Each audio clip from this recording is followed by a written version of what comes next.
Bienvenue dans l'émission La vérité de l'Évangile avec Andrew Womack, un ministère d'enseignement qui se concentre sur l'amour et la grâce inconditionnelle de Dieu. J'apprécie la franchise et la simplicité avec lesquelles il enseigne. Ces enseignements sont très simples à comprendre pour tout le monde.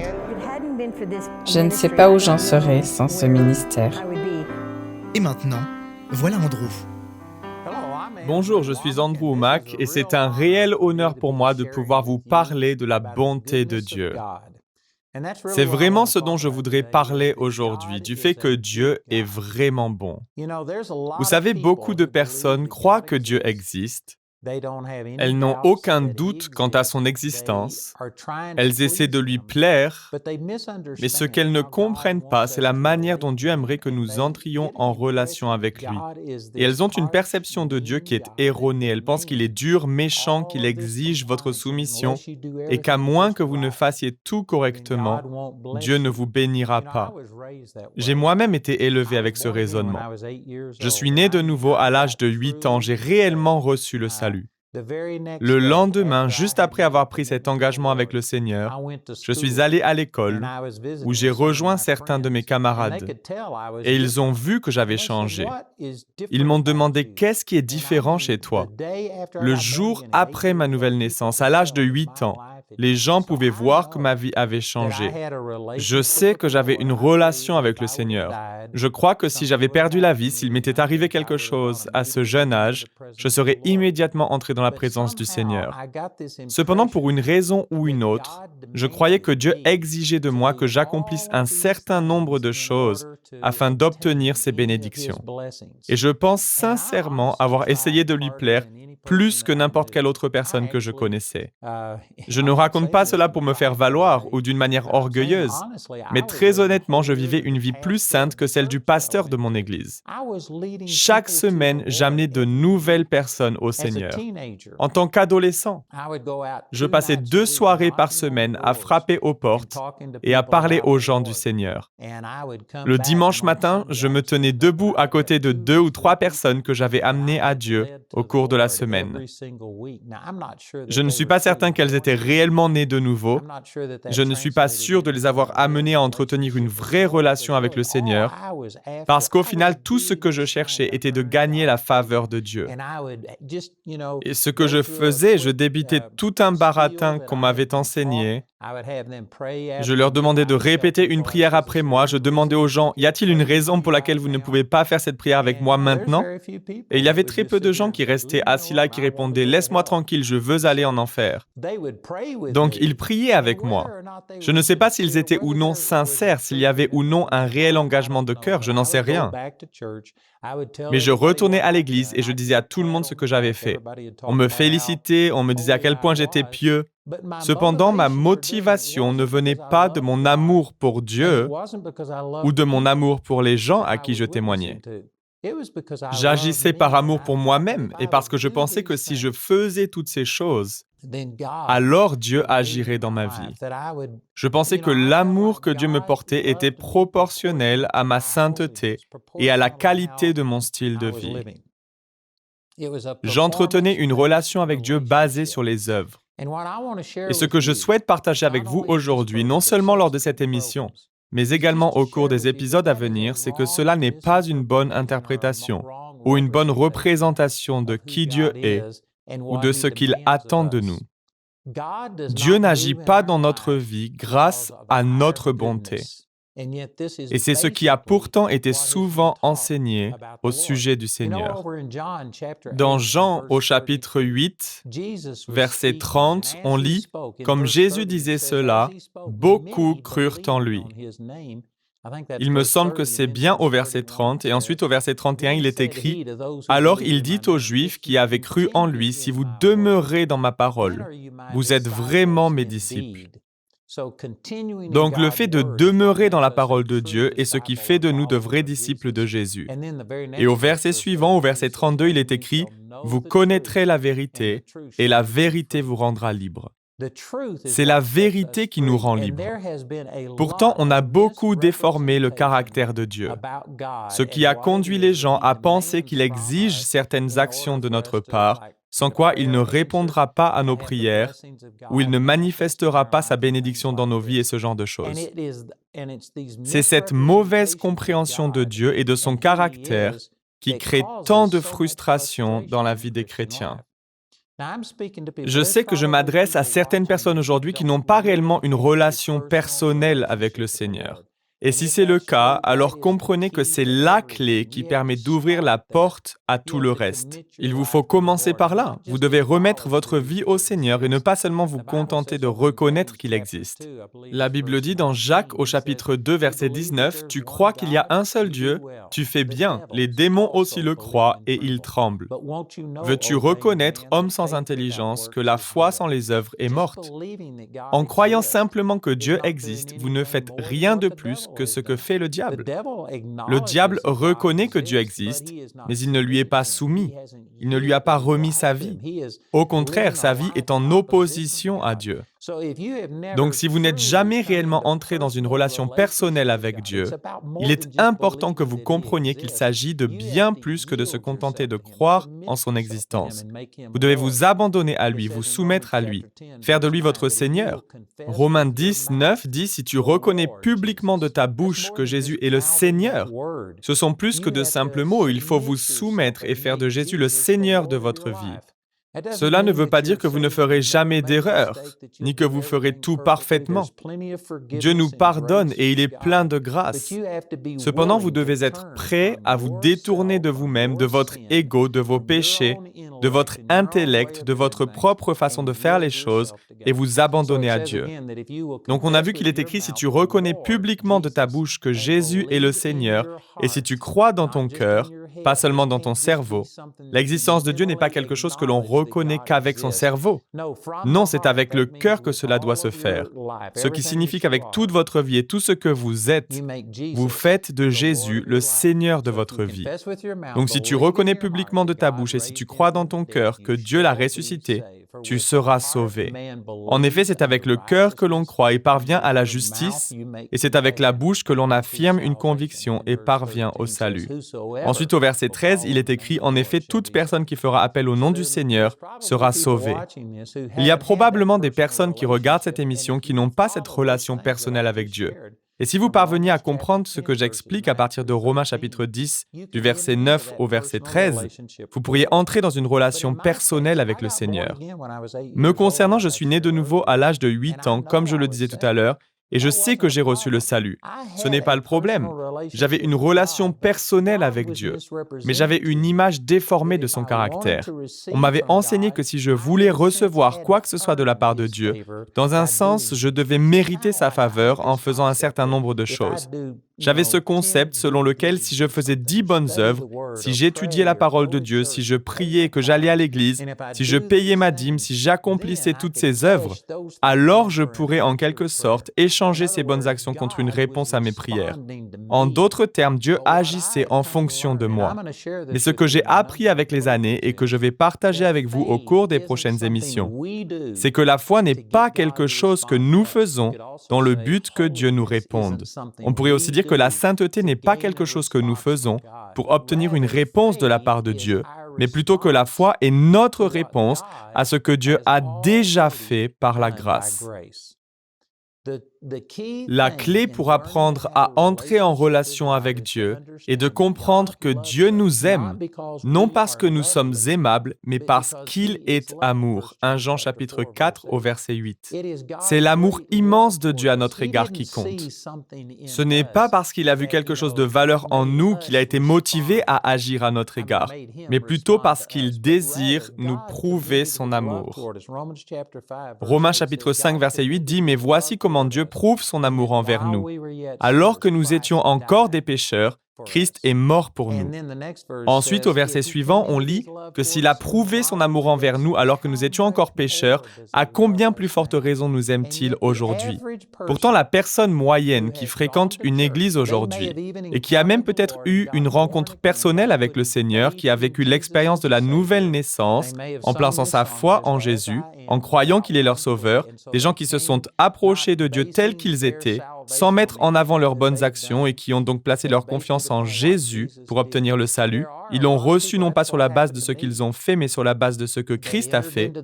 Il y a beaucoup de gens, et c'était mon cas, qui sont entrés dans cette relation avec Dieu sur la base de ce que Jésus a accompli. Ils ont placé leur foi en Jésus comme étant leur sauveur, mais après être nés de nouveau, ils vont à l'Église, et je ne suis pas contre l'Église, mais ce que je dis, c'est que Dieu n'est pas toujours bien représenté dans les églises. Donc ils vont à l'église et on commence à leur enseigner que s'ils désirent voir Dieu agir dans leur vie, ils doivent être saints, ils doivent faire tout un tas de choses, ils doivent aller à l'église, ils doivent payer leurs dîmes, et ainsi de suite. Et ils développent un état d'esprit selon lequel Dieu agit dans leur vie proportionnellement à leur propre bonté.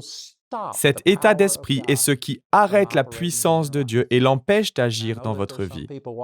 Je sais qu'il y a des personnes qui regardent cette émission et qui se disent « Mais pourtant, c'est la vérité, c'est ce que dit la Bible à de nombreuses reprises. » Permettez-moi de faire quelques déclarations et lors des prochaines émissions, je vous donnerai davantage d'explications sur tout cela. Si possible, je vous encourage à vous procurer ces programmes et à les regarder du début à la fin. Parce que je ne vais pas pouvoir expliquer tout ce que je veux partager avec vous en une seule émission. Donc, il est vrai que dans l'Ancien Testament, Dieu a dit « Faites ceci, et moi je ferai cela ». Mais dans le Nouveau Testament, les choses ont changé. Jésus est devenu notre Sauveur. Il nous a donné accès à Dieu et à tout ce qu'il est, tout ce qu'il a et tout ce qu'il peut faire. Nous obtenons maintenant accès à ces choses au travers de Jésus, en plaçant notre foi en ce que Jésus a fait pour nous. La plupart des gens qui regardent cette émission ont probablement entendu d'autres personnes prier. Et vous avez probablement prié vous-même en finissant votre prière par « Au nom de Jésus, Amen ». C'est devenu une tradition religieuse, une sorte d'acte religieux que nous faisons sans même y penser. Mais en réalité, ce que nous faisons lorsque nous terminons notre prière de cette manière, en disant dans le nom de Jésus, nous nous appuyons sur ce que Jésus a fait et non sur ce que nous avons fait. Vous ne vous approchez pas de Dieu sur la base de votre bonté, mais plutôt vous dites « Père, puisque Jésus a payé pour mes péchés et parce qu'il m'a donné sa justice, alors je m'approche maintenant de toi et je te demande cela dans le nom de Jésus. » Voilà ce que ces mots signifient. C'est ce que nous devrions comprendre lorsque nous prions au nom de Jésus. Mais il m'est arrivé d'entendre des personnes prier et dire « Père, le médecin dit que j'ai un cancer ou tout autre problème. Seigneur, je vais à l'église, je paie ma dîme, j'étudie la parole et je vis une vie plus sainte que jamais auparavant. J'en fais bien plus qu'avant, alors guéris-moi dans le nom de Jésus. » Je ne sais pas si vous réalisez que ces choses sont en opposition directe. Lorsque vous listez toutes vos bonnes œuvres, que vous dites « Dieu, voilà tout ce que j'ai fait, maintenant suis-je digne, vas-tu me guérir ?» et qu'ensuite vous terminez votre prière en disant « Dans le nom de Jésus », eh bien, en réalité, vous utilisez le nom de Jésus en vain. Vous videz votre prière de son sens. Vous vous attendez à recevoir quelque chose de la part de Dieu sur la base de ce que vous avez fait et non sur la base de ce que Jésus a fait. Les gens viennent me voir et je prie pour de nombreuses personnes. J'ai vu des gens ressusciter d'entre les morts, des aveugles recouvrer la vue, des sourds entendre. J'ai vu à peu près tous les miracles qu'il est possible de voir. Et parfois, les gens s'avancent pour que je leur impose les mains. Et ils m'expliquent qu'ils ne comprennent pas pourquoi le Seigneur ne les a pas guéris. Parce qu'ils ont fait ceci et cela, tout un tas de choses. Ils se mettent à énumérer toutes leurs bonnes actions. Ils prient, ils étudient la parole, ils vont à l'église, ils paient leurs dîmes et ils me demandent « J'ai fait toutes ces choses, alors pourquoi est-ce que Dieu ne m'a pas guéri ?» Sans le réaliser, ils viennent de me donner la réponse.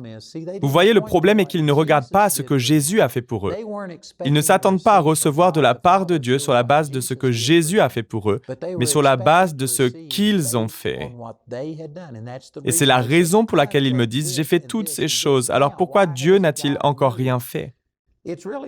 Eh bien, c'est par miséricorde que Dieu n'est pas intervenu dans votre vie sur la base de vos bonnes œuvres. Parce que s'il devait vous donner ce que vous méritez, vous iriez en enfer. Aucun d'entre nous ne mérite la bénédiction de Dieu. Nous la recevons par grâce au moyen de la foi. Éphésiens chapitre 2, verset 8 dit que c'est par la grâce que vous êtes sauvés. C'est le don de Dieu. Cela ne vient pas de nous. Nous ne le méritons absolument pas. La grâce est une faveur imméritée et gratuite qu'on ne peut pas gagner. Donc nous sommes sauvés par la grâce au moyen de la foi. La foi n'est pas quelque chose que nous faisons afin de mériter la grâce. Si vous pouviez mériter la grâce, ce ne serait plus la grâce. La grâce est une faveur imméritée, gratuite. On ne peut pas la gagner. Donc la foi n'est pas quelque chose que nous faisons pour que Dieu nous donne sa grâce.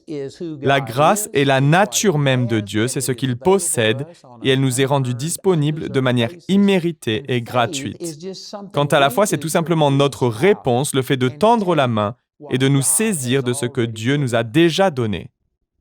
C'est vraiment énorme. La plupart des gens ne comprennent pas cela. La plupart des gens croient sincèrement qu'il nous faut faire certaines choses avant que Dieu nous réponde. Mais Dieu n'agit pas en fonction de nous. Dieu a anticipé chacun des problèmes que nous rencontrerons dans notre vie. Il a déjà pourvu à votre guérison, indépendamment de vos actions. Tout cela par la grâce. Par grâce, lorsque vous êtes né de nouveau, Dieu a placé à l'intérieur de vous la même puissance que celle qui a ressuscité Jésus-Christ d'entre les morts. C'est ce qu'on peut lire dans Éphésiens au chapitre 1. À partir du verset 14, on voit que Paul fait une prière. Ensuite, au verset 18 et 19, il demande que Dieu illumine les yeux de votre cœur afin que vous sachiez quelle est l'infinie grandeur de sa puissance qui se manifeste envers vous. Et le verset 20 nous montre qu'il s'agit de la même puissance que celle qu'il a déployée lorsqu'il a ressuscité Christ d'entre les morts. Vous avez en vous la puissance de résurrection. Il n'est pas nécessaire d'aller la demander à Dieu en le suppliant. Seigneur, donne-moi la puissance de surmonter cette maladie, donne-moi la puissance de surmonter ce péché, donne-moi la puissance de surmonter la dépression ou la tristesse. Vous possédez déjà en vous la même puissance que celle qui a ressuscité Jésus-Christ d'entre les morts. Vous l'avez déjà. Vous n'avez pas besoin de l'obtenir. Ce qu'il vous faut faire, c'est croire que Dieu a déjà pourvu, puis apprendre à libérer la puissance de Dieu. Cela n'a rien à voir avec le fait de dire « Dieu, je crois que tu as cette puissance, je crois que tu peux tout faire, mais que moi, je ne peux rien faire. » Et de s'approcher de Dieu comme un mendiant en disant « Oh Seigneur, je ne suis rien, je n'ai rien, je ne peux rien faire. Peux-tu venir me toucher ?» C'est une attitude religieuse et c'est l'enseignement que la plupart d'entre nous avons reçu. Mais il est erroné. Sous la nouvelle alliance, vous êtes devenu une nouvelle personne. Et je vais passer le reste de ces émissions à vous parler de la révélation que Dieu m'a donnée au sujet de ce qu'il s'est passé à l'intérieur de moi lorsque je suis né de nouveau, et du fait que je sois devenu une personne totalement nouvelle. Et vous êtes aussi devenu une nouvelle personne et avez reçu la même puissance que celle qui a ressuscité Jésus-Christ d'entre les morts. Donc le fait de vous approcher de Dieu en disant « Oh Seigneur, je ne suis rien, je n'ai rien, je ne peux rien, s'il te plaît, viens toucher ma vie », puis d'attendre que Dieu n'agisse n'est vraiment pas la bonne manière de faire. La bonne manière de vous approcher de Dieu, et je vais me baser sur des passages des Écritures, je vais utiliser de nombreux passages pour expliquer ces choses, mais d'après la Bible, la bonne manière de vous approcher de Dieu est de dire « Père, tu as déjà pourvu à tout ce dont j'ai besoin, c'est déjà fait. Je n'ai pas besoin que tu me guérisses. Je crois que par tes meurtrissures, j'ai été guéri. » C'est un verset qui se trouve dans 1 Pierre au chapitre 2, verset 24. Tout a déjà été accompli. Dieu l'a déjà fait et cette puissance habite à l'intérieur de vous. Mais elle est dans votre esprit. Elle n'est pas dans votre corps physique. Alors comment faire pour extraire ce qui est dans votre esprit afin que ça se manifeste dans votre corps physique? Voilà à quoi sert la foi. La foi n'oblige pas Dieu à agir. La foi tend la main, s'approprie et se saisit de ce que Dieu a déjà pourvu. C'est tellement important. Vous allez peut-être me dire, quelle différence cela fait-il? Mais la différence est énorme parce que si je crois que la foi est quelque chose que je fais afin de motiver Dieu à agir, cela place un fardeau énorme sur mes épaules. Tout repose sur moi et sur ce que je dois faire. Vous allez essayer de faire tout un tas de choses, mais vous n'aurez jamais l'impression d'en avoir fait assez. Il vous faut comprendre que Dieu a déjà tout fait par grâce, que tout a déjà été accompli et que la foi vous permet simplement de vous édifier vous-même. Père, je n'essaie pas de te convaincre de me guérir. Je te remercie que par tes meurtrissures, j'ai été guéri et je dois simplement apprendre à extraire la guérison qui est à l'intérieur de moi. Je vais donc étudier la parole car elle va m'aider à comprendre ces vérités. La foi vient de ce qu'on entend et ce qu'on entend vient de la parole de Dieu. Il s'agit de Romains chapitre 10, verset 17. Je vais donc étudier la parole, mais pas dans le but de prouver à Dieu à quel point je suis bon parce que je passe tout ce temps à étudier les Écritures et qu'il doit donc maintenant venir agir dans ma vie. Non, J'étudie la parole afin d'apprendre que par ces meurtrissures, j'ai déjà été guéri, je l'ai déjà. Mais comment faire pour le libérer? Qu'est-ce que je dois faire? Eh bien, étudier la parole et trouver des versets comme Proverbe 18, 21, où il est écrit « La langue a pouvoir de vie et de mort ». Vos paroles sont importantes et la foi s'active par la voix. Confessez de bonnes choses, car il y a une puissance dans votre bouche. Un homme est venu me voir un jour et il m'a dit « Je connais tous vos enseignements, je sais toutes ces choses que vous dites, mais je ne sens pas cette puissance, je ne ressens aucune puissance qui me permettrait de surmonter cette maladie. » Et immédiatement, j'ai cité le verset que je viens de vous lire dans Proverbe 18, 21, qui dit que la langue a pouvoir de vie et de mort. Je lui ai expliqué que la parole de Dieu dit que nous avons une puissance juste ici dans notre bouche. Mais remarquez qu'il est écrit qu'il s'agit de la mort et de la vie. Il ne confessait pas la vie, tout ce qu'il faisait était de confesser la mort. Je n'y arrive pas, ça ne fonctionne pas, ce n'est pas en moi. Il se servait de sa bouche pour prononcer la mort. Et il est triste de constater que c'est ce que la plupart d'entre nous faisons. Mais vous pouvez changer et commencer à parler la vie avec votre bouche. Vous pouvez vous mettre à déclarer « je ne le vois pas, je ne le ressens pas ». Le médecin me dit que je suis en train de mourir, le banquier dit que tout va mal.